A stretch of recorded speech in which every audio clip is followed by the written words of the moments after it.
Selamat pagi, teman-teman semua.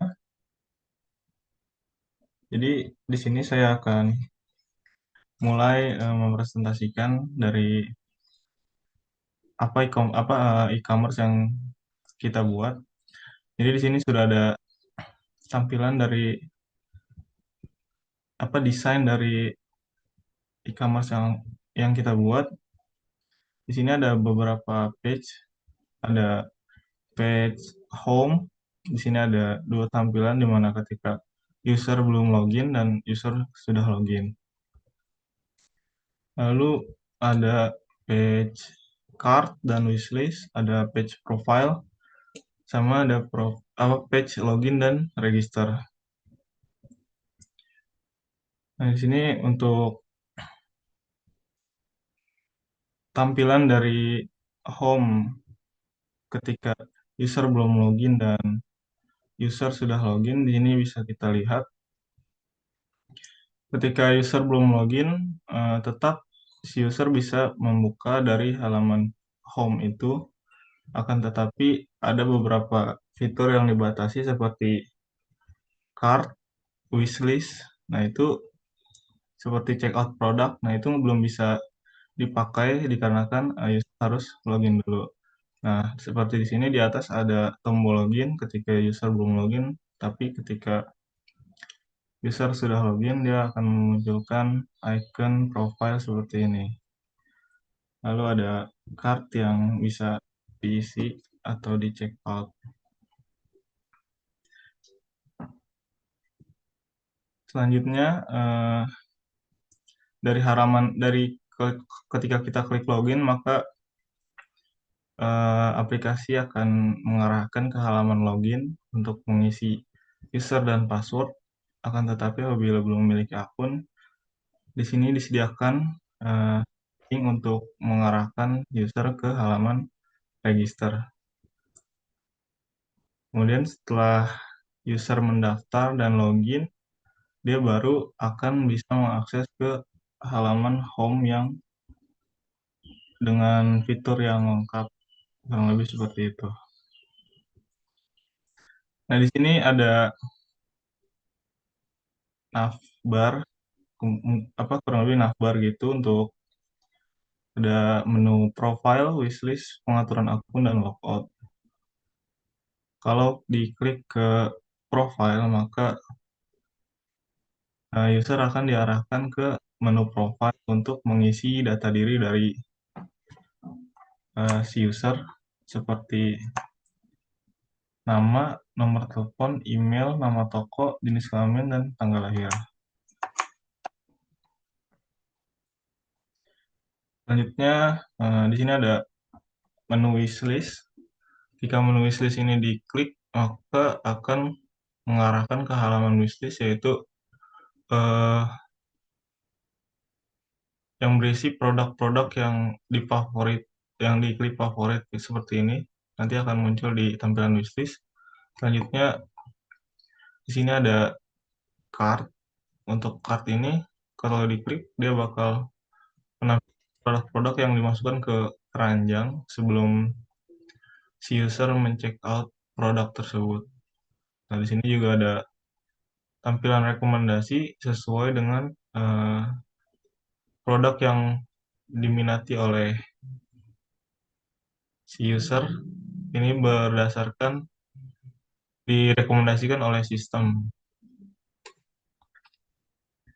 Mungkin kurang lebih seperti itu untuk bagian dari desain rancangan aplikasi e-commerce yang kita buat. Ya, ini untuk tampilan back-end-nya. Di sini ada fitur untuk login admin ya. Karena berhubung ini admin, jadi hanya ada login saja, jadi tidak ada register. Dan di sini saya menggunakan template dari Materialize sebagai admin template ya. Langsung saja ini untuk loginnya.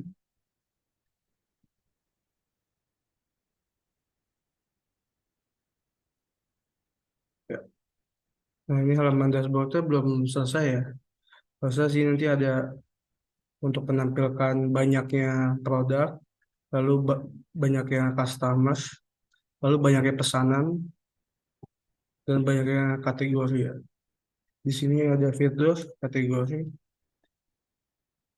Nah, di, di halaman kategori ini bisa menambahkan kategori, contohnya baju, lalu warna yang panjang,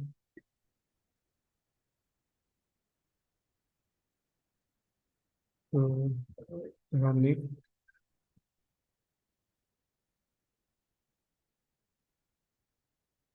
sama kemeja,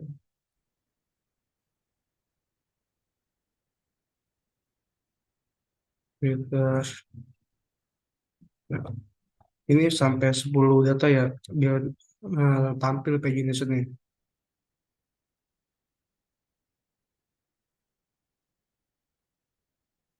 Hmm,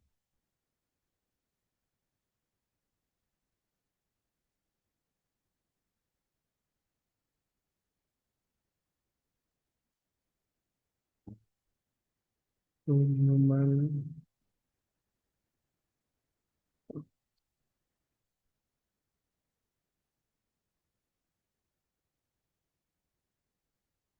ini.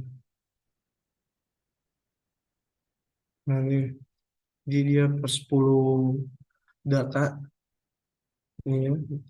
Kita bisa ke halaman 2 dan di sini ada fitur search-nya. Ini misalkan mau minuman, minuman atau celana. Yang dia kalau misalkan ini juga datanya akan kosong ya kalau misalkan tidak ditemukan. Lalu ada fitur edit ini.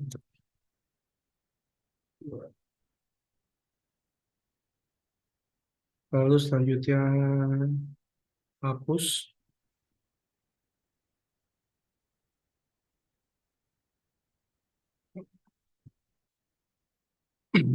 Itu hapus, nah itu juga bisa hapus dengan caleg ini.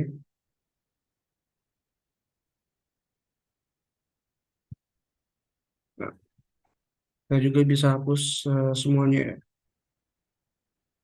Lalu selanjutnya di halaman produk. Halaman produknya ini untuk menambahkan, di sini dari ini ya, apa, eh, form validation ini. Lalu, masukkan saja misalkan pakai Samsung Galaxy S10, ini yang smartphone harganya misalkan 3 juta, keluar dapat kuantitinya 5, beratnya ini yang gambar ini. Untuk deskripsinya nggak salah yang ini untuk rekomendasi atau tidaknya. Lalu kalau sudah disubmit,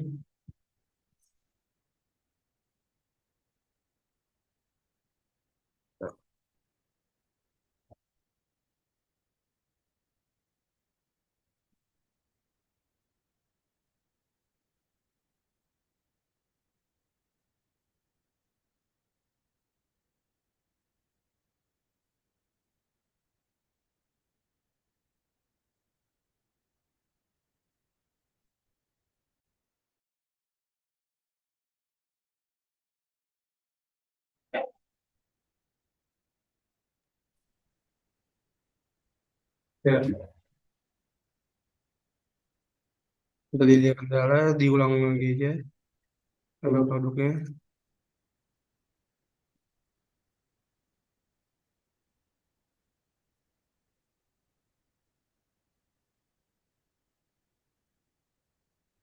Ininya smartphone,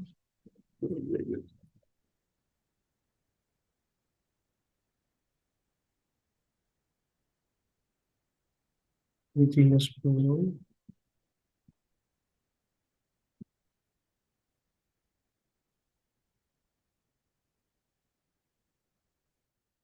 Deskripsinya misalkan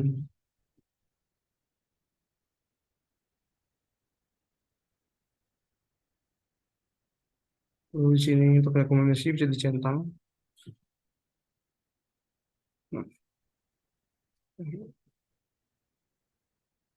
Nah, lalu di sini juga ada buat ngeditnya. Harganya ini kelebihan. Nah, jadi susah. Nah, untuk mengganti gambar di sini ada sedikit ini ya, bug ini. Nah, ini kayak gini sebenarnya udah masuk, tinggal diupdate aja. Nah, gambar terganti. Lalu ada buat fitur detail produk. Ya, sini ya. Ini untuk detail produknya. Lalu di sini juga ada untuk hapus produknya.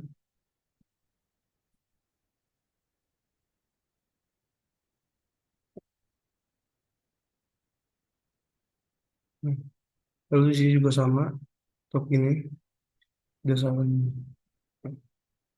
Kurang lebih seperti itu. Lalu untuk halaman customer kan, ini data-data pelanggan ya. Jadi data-data ini berasal dari front end.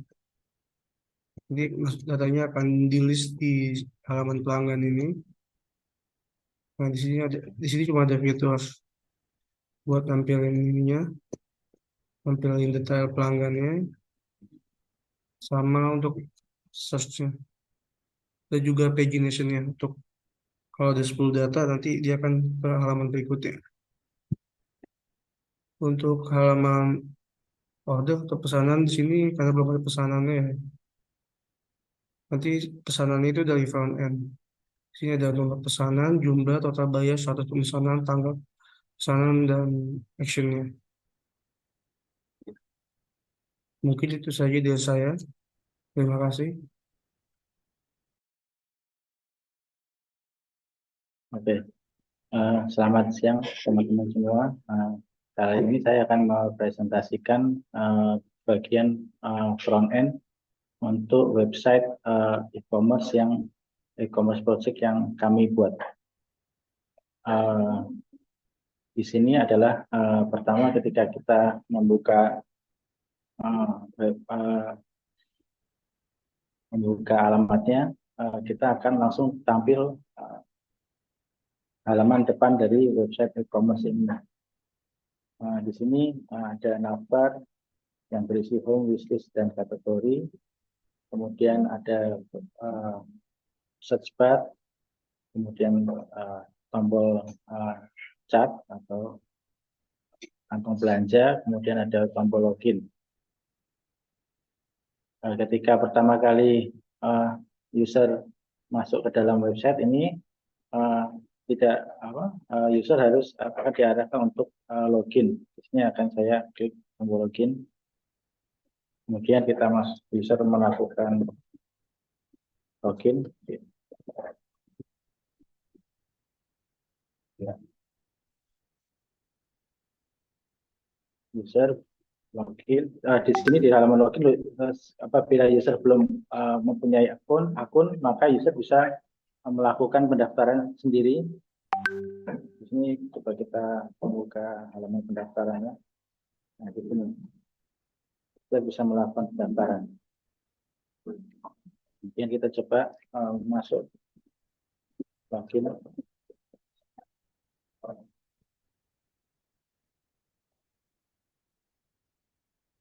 Nah, setelah login maka tulisan tombol login itu akan berubah menjadi tombol icon profile.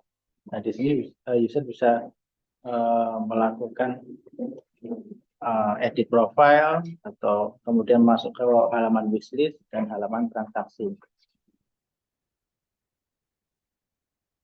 Nah, di sini user bisa melihat ada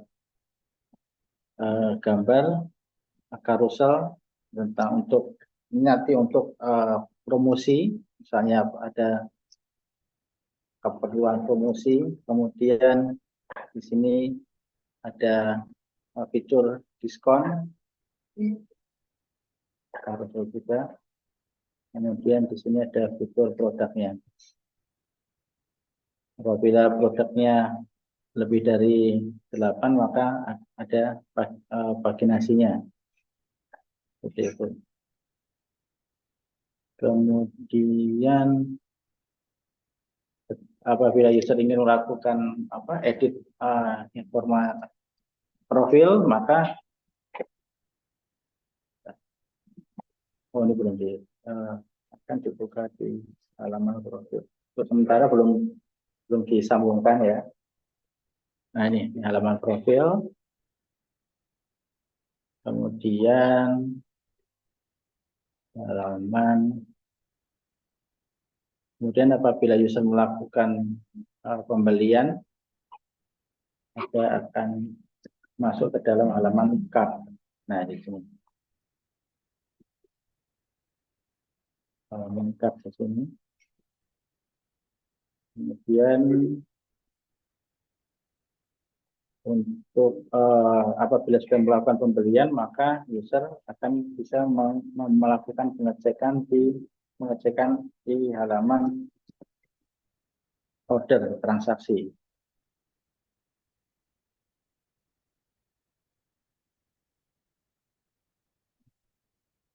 Ya,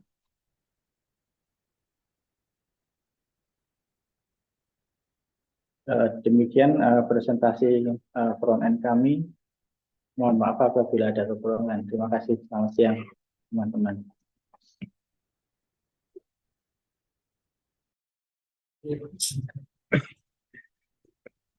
Ya, ya di sini saya akan menjelaskan untuk codingan backend-nya ya. Pertama, di sini ada roots untuk webnya. Di sini ada API kategori, lalu di sini ada rootnya, ada data, untuk ambil data, lalu store untuk mengirim data, lalu ada put untuk edit, lalu delete kategorinya, lalu ini untuk book delete kategorinya, lalu di sini juga ada API product, terus ada produk detail, lalu ada store untuk mengirim datanya, lalu di sini ada post update untuk edit, lalu di sini ada metode delete untuk menghapus, lalu di sini ada book delete-nya, lalu ini untuk API user, ini ada user detail, lalu ada API orders atau pemesanan. Selain itu saya juga menyediakan untuk host API-nya buat front end-nya. Di sini ada login, masih menggunakan out sanctum. Lalu di sini ada e-commerce product, cart, bisnis, kategori, orders, dan user. Nah ini semua untuk di bagian front end. Setelah itu saya menjelaskan modelnya. Di sini ada model cost, lalu kategori, lalu ada order item.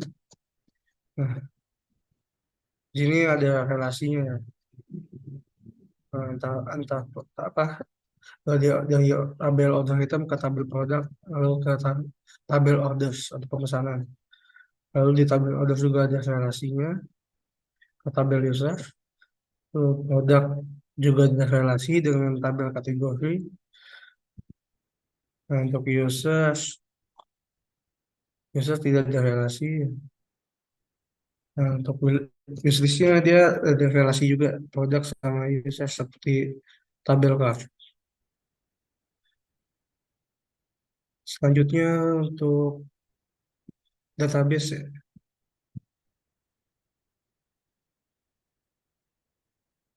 Di sini ada tabel users, Nah, di sini ada field atau kolom nama lengkap, email, password, foto profil, nomor telepon, date, teks, tanggal lahir, teks, alamat, inam, jika jenis kelamin laki-laki atau perempuan. Nah, di sini ada tinggi integer buat roller, defaultnya itu satu. Nah, di sini saya kasih no label, jadi untuk update foto profil atau nomor teleponnya bisa belakangan.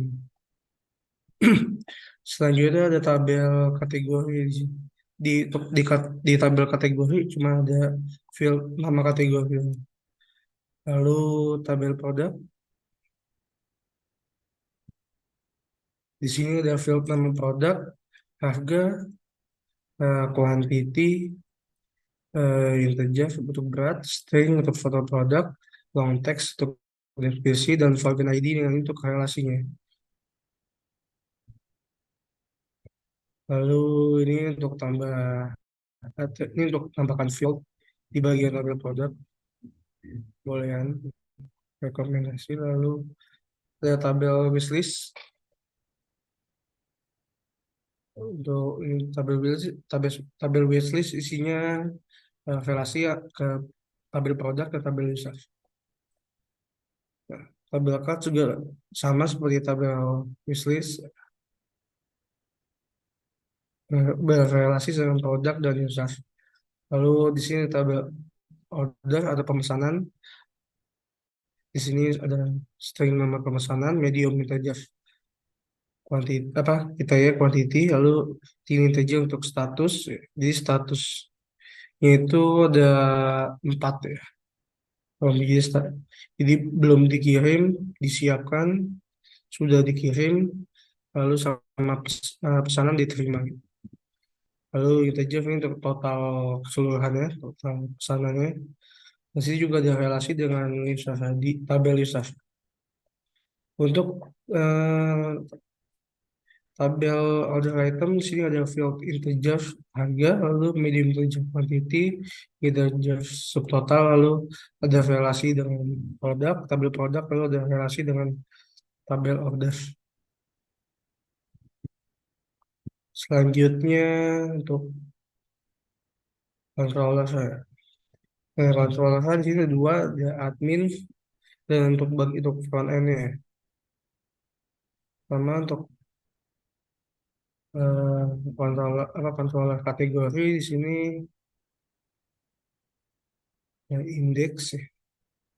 Indeks ini kategori dan ini manggil modelnya when ketika request. Jadi fungsi ini untuk search query-nya atau apa buat search ini apa nama kategorinya berdasarkan nama kategori. Lalu lihat sini untuk eh, yang utama ya atau yang terakhir kali ditambahkan, lalu di paginet ya, dibikin pagination yaitu dengan batasan 10, lalu di header. Ini get data ya untuk ngambil data kategori. Lalu di sini ada store dan dalam store ada buat validasinya. Di sini nama kategori dia menggunakan rules require value string. Lalu kalau sudah tinggal di create aja, pastikan dia sesuai ya atau sama dengan field yang ada di tabel kategorinya. Lalu ini update. Dia kurang lebih sama seperti store atau post. Tinggal update aja, cuma update ini berdasarkan ID. Lalu di sini ada message-nya juga. Nah, delete juga sama berdasarkan ID. Lalu message-nya, lalu ini book kategori buat menghapus berdasarkan pilihan. Ya, bisa menghapus tiga kategori gitu. Selanjutnya ada products ya. Products. Ini juga sama produk seperti tadi kategori dia berrelasi. Iya, relasi dengan kategori. Lalu di sini search-nya nama produk, terakhir paging itu 10. Nah ini nih, ditambahin with untuk menandakan dia berrelasi dengan tabel kategori. Lalu ada detail ya untuk menampilkan detail produk. Di sini manggil misalkan ID-nya, lalu direlasikan dengan tabel kategori, lalu dipanggil di get. Untuk bagian store kurang lebih sama seperti eh, bagian apa tabel kategori apa controller kategori. Hanya saja dia ditambahkan image ya. Ini untuk bagian ini. Jadi has file jika ada foto produk. Lalu di sini dia berdasarkan waktu panggil, lalu ditaruh di public page, itu di bagian public image. Lalu kalau sudah tinggal di create saja. Update juga sama. Cuma bedanya kalau update ada dihapus dulu fotonya, baru di post atau diganti dengan foto yang baru. Dan update berdasarkan ID ya. Ininya. Delete juga sama. Nah, delete juga sama. Jadi dia dihapus juga filenya biar nggak penuh, jangan numpuk gitu. Nah, di sini juga bulk delete gitu ya, untuk menghapus banyak produk ya. Lalu selanjutnya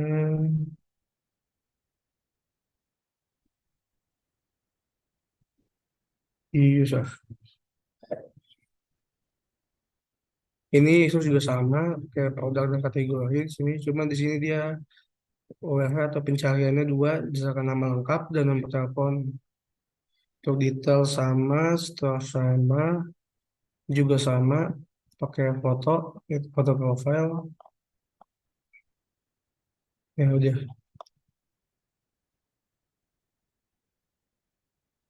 Nah, ini di bagian belakang kita ke bagian VJS ya. Nah, untuk VJS sendiri di sini ada admin dashboard, admin login, ya, admin customers, petnya, ada admin products, admin categories, admin orders. Lalu untuk page, page atau halaman. Ini di sini ada out untuk login, lalu ada kategoris di sini. Sini halaman kategoris, lalu tinggal di Vivo untuk perulangan kategori data indeks. Nah, ini kategori data .lang ini jika datanya ada, jika datanya tidak kosong. Kalau datanya kosong, maka VLs dia akan menampilkan data kategori kosong. Lalu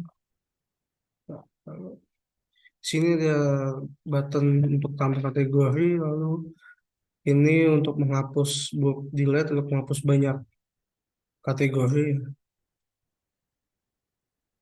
Lalu di sini ada input text, search query untuk search nama kategorinya. Lalu ini checkbox untuk ngecek untuk select semua data. Dan kalau yang ini checkbox untuk select beberapa data saja. Lalu ada button edit kategori dan button delete. Ya, di dalamnya ada parameter atau argumen kategori. Lalu di sini ada bootstrapping pagination buat bagian paginationnya. Nah, untuk formnya sendiri saya taruh di dalam modal. Jadi satu modal itu untuk edit dan create atau membuat, untuk mengubah dan membuat. Jadi tinggal mainin aja ininya if else-nya. Jika dia editing maka dia akan menampilkan form ubah kategori, jika tidak dia akan menampilkan form membuat data kategori. Lalu di sini ada form submit. Submitnya di sini handle submit. Lalu Fislog error ini untuk apa validation error ya. Jadi ketika eh, form nggak diisi maka akan muncul is invalid.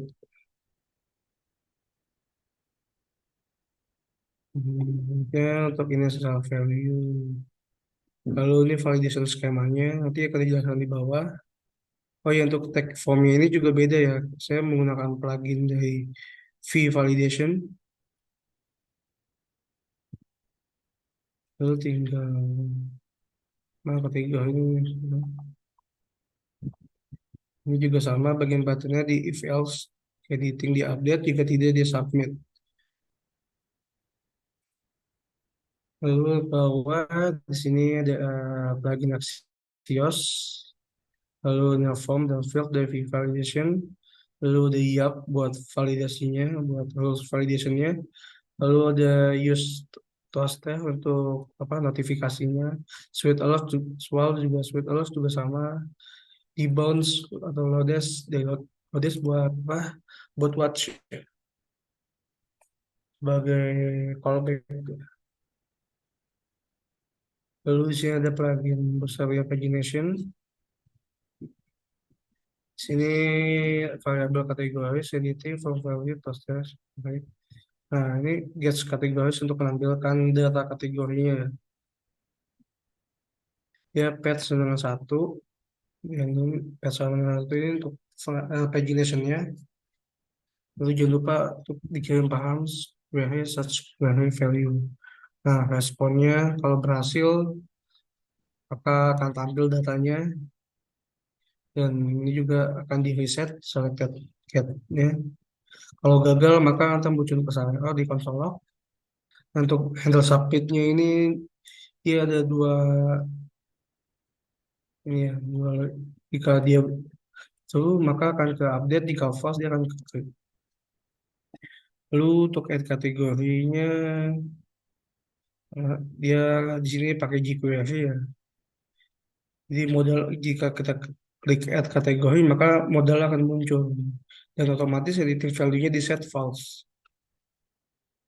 Nah ini untuk kategori scam-nya ini di YAP buat validation di front end-nya, di view-nya, maksud saya di view-nya.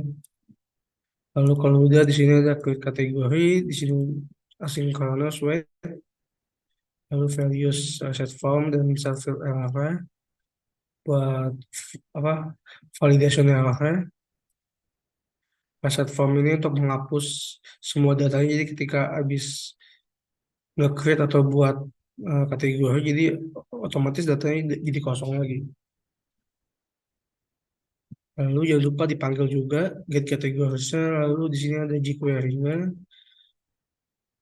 untuk menutup modalnya, jadi ketika habis dibuat modalnya otomatis ditutup. Lalu toast TF untuk notifikasi. Ya, jadi kurang lebih juga sama.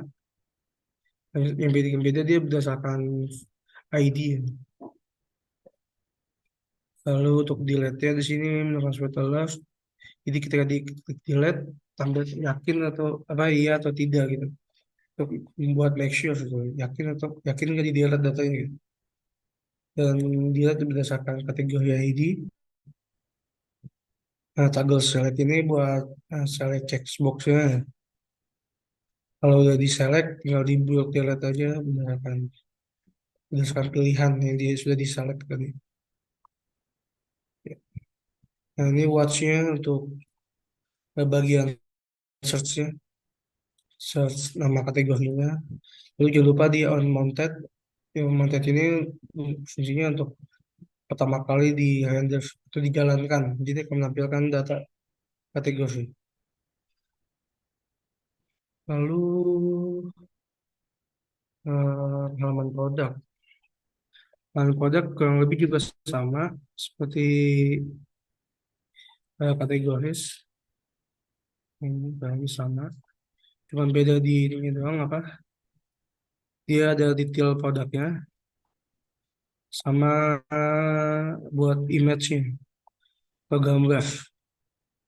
Nah, sini inputnya file, lalu di sini untuk preview image-nya, Jadi ketika di-upload ada preview image, selebihnya kurang lebih sama. Sama di sini ada switch ya, untuk menentukan dia mau direkomendasikan atau enggak. Datanya kurang lebih sama.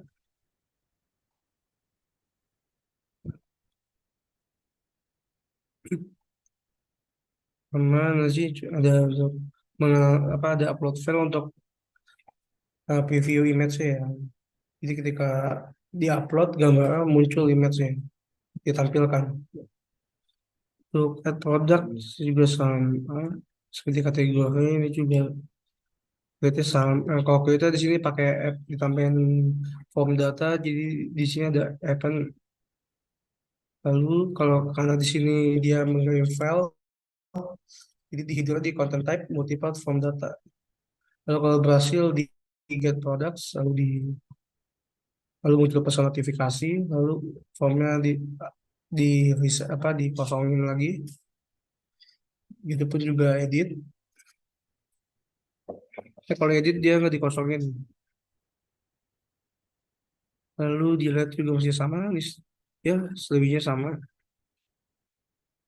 Lalu customer, customer, customer juga sama, kurang lebih sama seperti produk ya.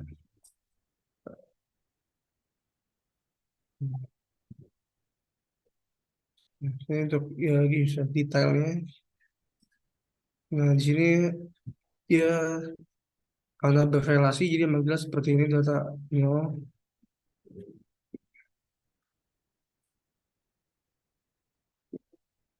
gitu. Nah, selanjutnya komponen komponen detail produk. Sini dia kan kirim props atau ya props apa berupa form dan close form ya untuk eh, close modalnya. Sini dipanggil lalu ada format number ya untuk rupiahnya. Lalu quantity lalu menampilkan produk. Selanjutnya komponen detail user. Detail user di sini kurang lebih sama kayak produk. Cuman di sini dia ada relasinya.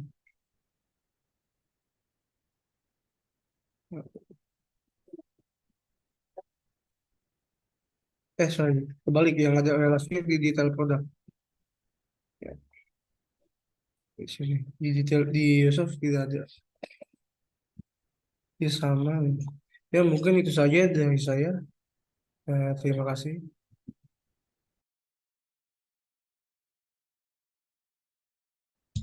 Ya boleh.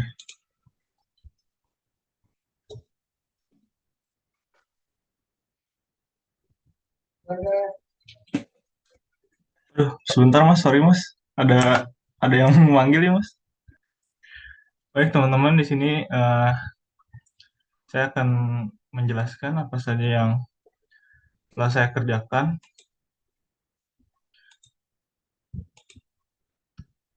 Jadi dalam proyek front end yang saya kerjakan ini kan menggunakan Vue.js sebagai frameworknya. Nah, dan di sini saya menggunakan beberapa library untuk mempermudah pengerjaannya. Di antaranya di sini saya menggunakan Vuex sebagai state management supaya penampungan datanya secara sentral. Kemudian saya juga menggunakan router untuk routing di Vue.js-nya ini. Ada Axios untuk fetch data dan library Toaster untuk membuat alert. Selanjutnya di sini saya menggunakan membuat sebuah option untuk Axios untuk mengatur base URL dari API yang digunakan sama memberikan sebuah kondisi ketika si user itu terautentikasi maka akan mengeset header untuk request API dengan token yang ada. Selanjutnya masuk ke bagian app. Di bagian app ada beberapa komponen yang saya buat. Di antara di sini ada header komponen dan footer komponen. Nah, di sini untuk header komponen ini saya buat untuk bagian navigasinya dengan memberikan sebuah parameter yaitu root. Root ini artinya apa URL yang sedang diakses oleh si user yang kita kirim ke komponen header. Dan terus di sini saya buat sebuah div dengan kelas container untuk menampung tampilan dari setiap view dari masing-masing page. Di sini ada footer komponen untuk bagian footernya. Lalu di sini ada view toaster seperti yang tadi saya sudah jelaskan untuk membuat alert. Jadi ketika nanti baik dari komponen ataupun view, dia bakal bisa manggil sebuah metode bernama showToast untuk menampilkan notifikasinya. Sini kita ke bagian header komponen. Untuk header komponen ini lumayan kompleks karena di masing-masing page ini berbeda tampilan headernya. Jadi ketika router path-nya itu /login atau /register, dia akan menampilkan header yang ini. Kemudian kalau misal dia berada di slash atau halaman home, dia akan menampilkan header bagian yang ini. Terus ketika dia berada di page card, wishlist, terus profile atau order, maka dia akan menampilkan header yang bagian ini. Nah, terus di bagian konfigurasinya di sini kita membuat sebuah data. Ada dua buah data untuk menampung inputan dari search yang diketik sama show result untuk menampung data yang direspon oleh API. Selanjutnya ada props untuk menangkap data yang dikirim tadi oleh app.view, yaitu berupa data root. Sini ada data is out, itu untuk ngecek apakah si user ini sudah login atau belum. Nah, si data is out ini diambil dari store .state, yang itu berarti adanya di state management store dengan variabel is out. Di sini ada methods action logout untuk user logout. Jadi ketika user logout, dia akan memanggil sebuah action bernama logout yang berada di store. Kemudian dia menjalankan, jika dia berhasil, dia menjalankan sebuah function. Jadi kalau misal berhasil, dia bakal munculin showToast untuk memunculkan notifikasi sukses berhasil logout. Kemudian dia akan redirect ke halaman home. Nah, untuk action logout tadi dipanggil di bagian sini, di bagian tombol logout. Jadi ketika klik, dia memanggil action logout.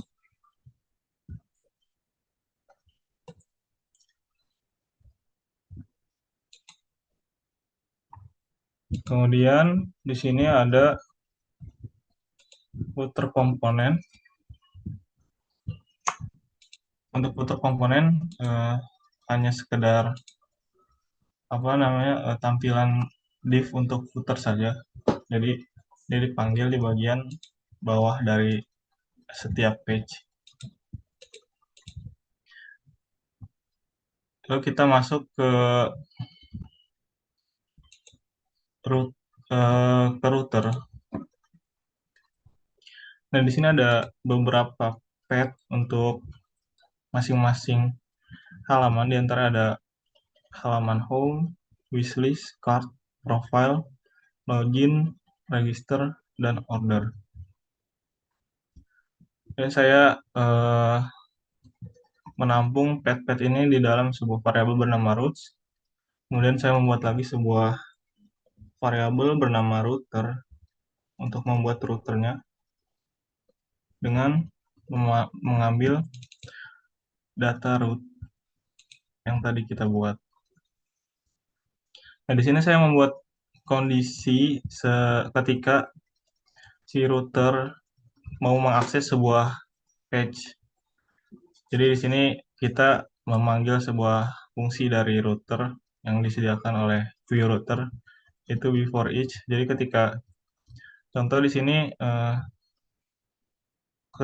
jika token sama dengan undefined atau token sama dengan null, itu ada kondisi lagi di dalamnya. Kalau misalnya dia mau ke cart atau wishlist atau profile atau order, maka dia akan redirect otomatis ke page login. Jadi karena kalau misal tokennya undefined, itu kalau tokennya nggak ada, artinya dia ini kan belum login. Nah, dia disuruh login dulu.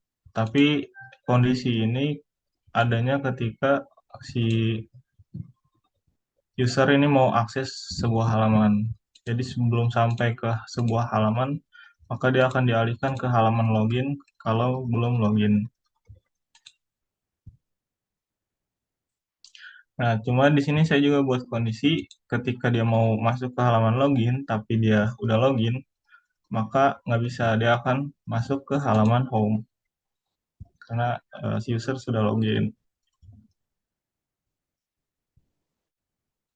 Selanjutnya di sini ada folder stores untuk menampung data dari Vuex. Nah, di sini saya import sebuah function dari Vuex bernama create store.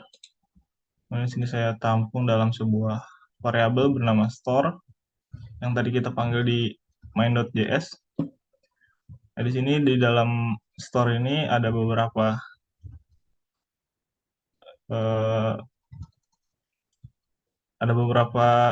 buah ini yang ditampung, yaitu diantara ada state, mutation, dan action. Nah, untuk state sendiri ini dia seperti data kalau ada di komponen, akan tetapi untuk state ini sifatnya dia global, bisa diakses oleh komponen mana saja. Nah, di sini ada variabel isout untuk cek kondisi apakah si user sudah login atau belum. Terus ada variabel token dan variabel out message. Di sini ada mutation. Mutation kita seperti apa ya? Bisa dibilang dia itu setters. Jadi misal di sini ada mutation login, dia mengambil sebuah variabel state dan token. Nanti dia bakal set kondisi is out menjadi true dan ngeset item di local storage bernama token access. Sama seperti logout, dia ngeset is out menjadi false kalau misal login jadi true, kalau logout menjadi false, dan nge-remove item dari local storage dengan nama token access. Di sini ada action. Fungsi dari actions mirip dengan methods kalau di komponen. Di sini kita membuat beberapa function asinkronus untuk koneksi ke API. Jadi di sini kita membuat post data menggunakan Axios. Nah, jadi kita pas tadi kita eh, ketik di main.js itu kita sudah definisikan untuk base URL-nya, jadi kita nggak perlu ngetik lagi, hanya perlu bagian ujungnya aja. Nah, ini kita bikin kondisi kalau misal berhasil, dia akan ngeset out message-nya menjadi respon data.message. Itu data yang dikirimkan oleh API.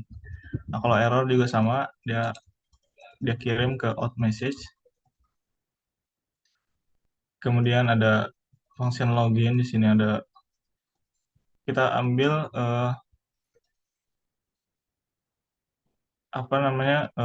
objek commit ini dan variable kredensial yang di-input dari komponen. Di sini kita post data ke API dengan /login.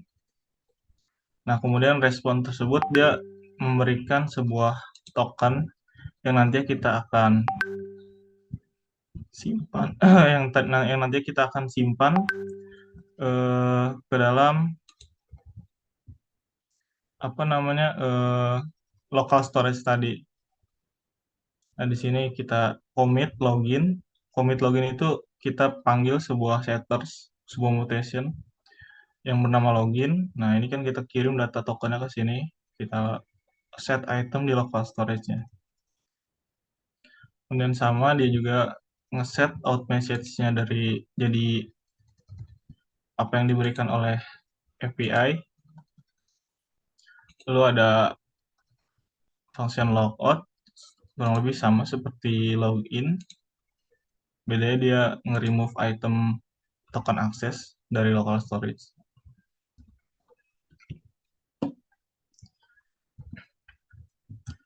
Selanjutnya masuk ke bagian view. Yang saya kerjakan itu diantaranya ada home view. Nah, di bagian home view ini saya membagi halaman menjadi beberapa bagian. Di sini kita membuatnya menjadi 3 bagian, diantara ada slide banner, product section, dan discount section dan product section. Nah, di sini kita impor semua komponennya. Selanjutnya kita masuk saja langsung ke bagian komponen. Nah, di sini saya menggunakan carousel bawaan dari Bootstrap seperti ini. Nah, tapi kita bikin si carouselnya ini ngambil data dari sebuah data yang kita tampung dalam sebuah objek bernama slider items. Nah, di sini bisa dilihat untuk item dari carouselnya.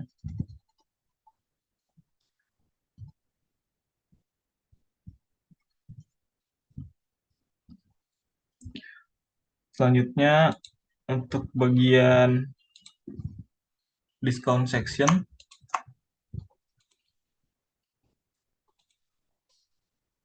nah ini masih statik karena kebutuhan API-nya belum selesai. Kebetulan di sini saya menggunakan data bernama products untuk diambil di sebuah div bernama dengan kelas card slider. Nah, di sini saya melakukan pengulangan, yang mana di dalam pengulangan tersebut terdapat sebuah komponen bernama card discount. Nah, kita panggil card discount ini. Nah, dari card discount ini kita kirimkan sebuah props bernama data products yang isinya itu objek produk. Nah, produk ini diambil dari item yang ada di products.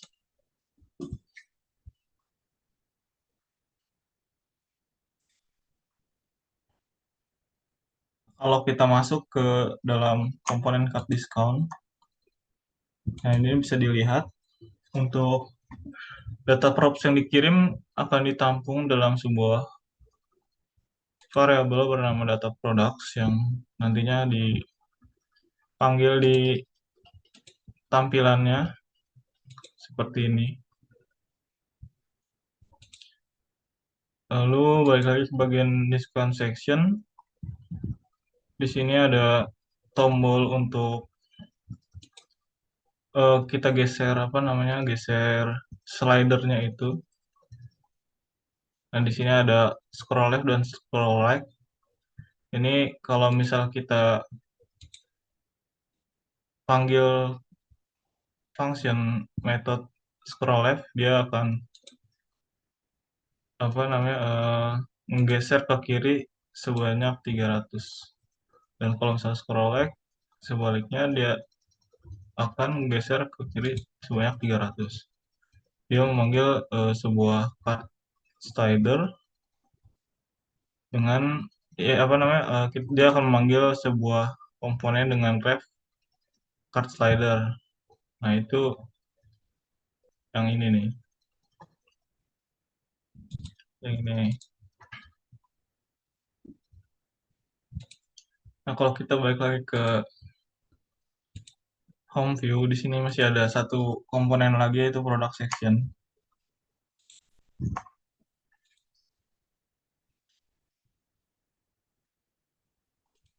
Sama seperti discount section, dalam product section ini kita membuat lagi sebuah komponen bernama card product yang nantinya kita kirim sebuah props bernama data products yang isinya itu eh, produk yang diambil dari objek products. Kayak gitu. Kalau kita lihat di bagian komponennya juga kurang lebih sama. Dia tangkap sebuah props bernama data products yang nantinya dia masukkan ke dalam view. Nah, di sini ada methods format currency. Ini saya menggunakan bawaan JavaScript untuk mengubah dari string ke dalam format currency. Di sini bisa kita set untuk jenis mata uangnya.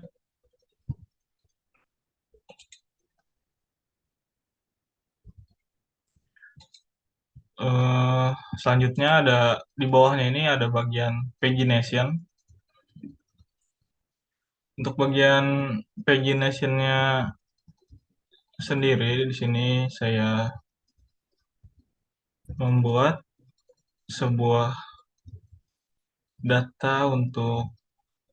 ada beberapa data untuk menampung data-data kebutuhan pagination. Ada total items, current page, dan item per page. Nah, yang pertama dia akan nge-fetch data. Ketika mounted ini dia akan memanggil sebuah metode bernama fetch data. Yang mana pada fetch data itu dia nge-get API dengan URL produk dengan mengirimkan parameter page. Nah, page ini kita ambil dari data this current page. Untuk value normalnya itu kita kasih 1 karena ketika user baru buka pasti dia otomatis ngirim data untuk halaman 1.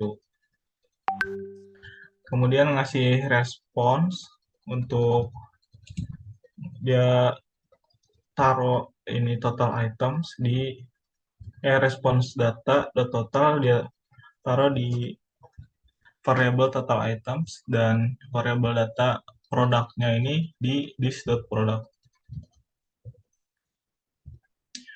Nah, kalau error dia console.error. Nah, selanjutnya nih untuk data produk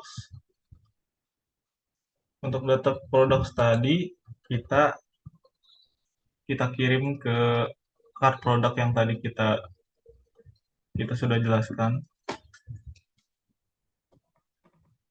Jadi pagination sendiri ada beberapa tombol seperti tombol sebelumnya, tombol selanjutnya, dan tombol-tombol halaman. Nah, itu kalau kita klik tombol sebelumnya ini, dia akan memanggil sebuah metode bernama prefPage. Di prefPage ini dia bikin kondisi kalau misal current page ini lebih besar daripada 1, dia akan mengubah page atau change page ini jadi current page dikurang 1. Misal current page-nya 2, dia berarti akan mengirim data ke metode change page dengan mengirimkan parameter 2 kurang 1, berarti ke halaman 1. Nah, di sini. Kemudian dipanggil lagi fetch data untuk nge-fetch data di halaman 1. Kayak gitu kurang lebih. Untuk bagian home, saya kira sudah selesai. Lanjut ke bagian login. Nah, di halaman login ini ada beberapa konfigurasi yang saya buat. Di sini pertama kita import sebuah function untuk memanggil state dan action, mapping untuk mapping state dan mapping action. Nah, di sini kita import dari library-nya Vuex. Kemudian saya membuat sebuah data yang isinya itu ada isload, terus ada email dan password. Lalu di sini ada methods. Nah, map action yang tadi kita import ini kita panggil di sini dengan mengisikan sebuah parameter. Misalnya di sini kita isi login, berarti dia akan memanggil action yang berada di store Vuex yang bernama login. Selanjutnya kita bikin action login, metode action login, yang isinya itu kita membuat sebuah kredensial untuk menampung data email dan password, kemudian ngeset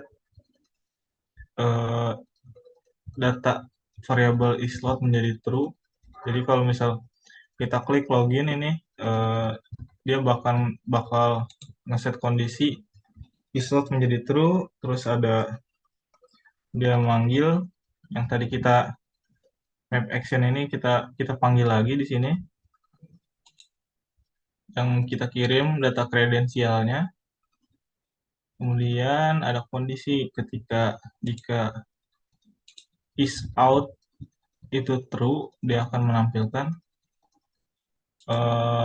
notifikasi berhasil login dan redirect halaman ke halaman home. Kalau gagal dia bakal ngirimin notifikasi error. Nah, dari yang data is out ini kita ambil dari state yang tadi kita panggil mapping state. Lato-lato versus Di sini granat, ada mana yang is lebih out seru? dan out message yang kita ambil dari store-nya Vuex. Kurang lebih itu yang saya kerjakan. Kurang lebihnya mohon maaf. Terima kasih.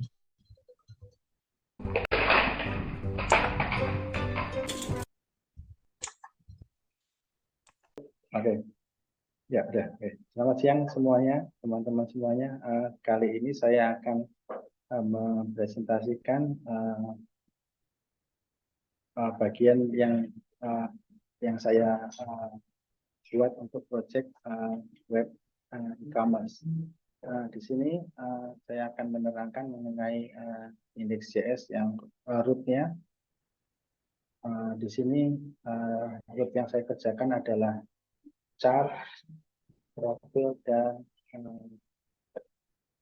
order. Kami menggunakan untuk frontend menggunakan Vue.js dan untuk layoutnya menggunakan Bootstrap. Ini saya akan mulai menerangkan bagian dari profil. Nah, di sini saya membuat profil dengan melayoutnya dengan Bootstrap. Bootstrapnya menggunakan Seto dan konter, kemudian saya bagi dua kolom, yang satu untuk avatarnya atau foto picture dari user, kemudian kolom yang satunya lagi untuk mengedit profil dari user tersebut.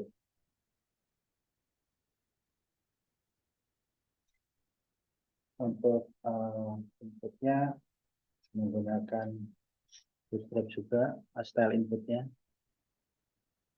Kemudian, oke, setelah itu saya akan menerangkan bagian dari chart view-nya.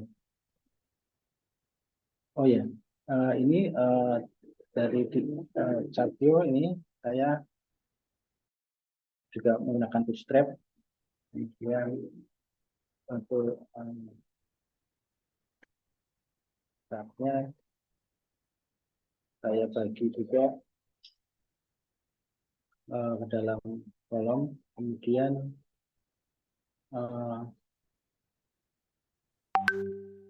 setelah itu setelah chartnya kemudian ada bagian wishlist. Wishlistnya menggunakan Bootstrap card. Di sini untuk wishlistnya di bawah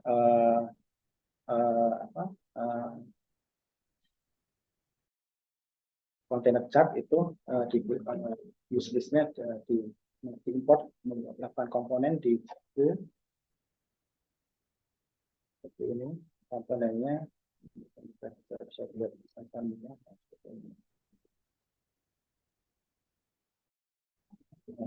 Ini akan komponennya ini akan load data. Untuk sementara datanya masih menggunakan masih bukan dari database, masih array, berupa array asosiatif.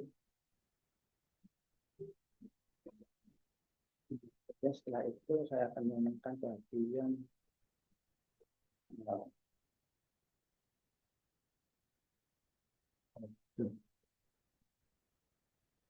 bagian order. Nah, di sini untuk view order saya menggunakan di kontainernya dibungkus.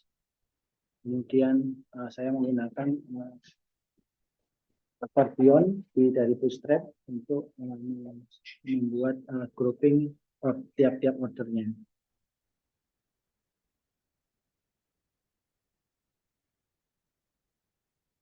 Kemudian ya, demikian presentasi dari saya. Selanjutnya akan dilanjutkan oleh teman saya. Terima kasih banyak.